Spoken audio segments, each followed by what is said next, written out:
আমি অন্ধ ভাইজান, আমি অন্ধ, আমার কিছু দিয়া যান।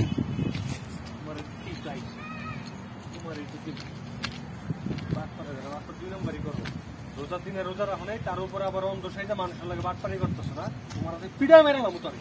ভাইজান আমার ভুল হয়ে গেছে, আমারে আপনি মাফ করে দেন, আর হইব না। এবারই স্যার আমি মাফ করলে কি আল্লাহ কি তোর মাফ করবো? আর হইব না ভাইজান, গরিব মানুষ, কাম কাজ করে খাইতে পারি না।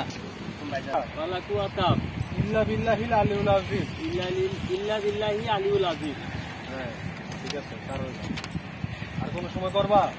আজকে থেকে কাজ করে খাবো।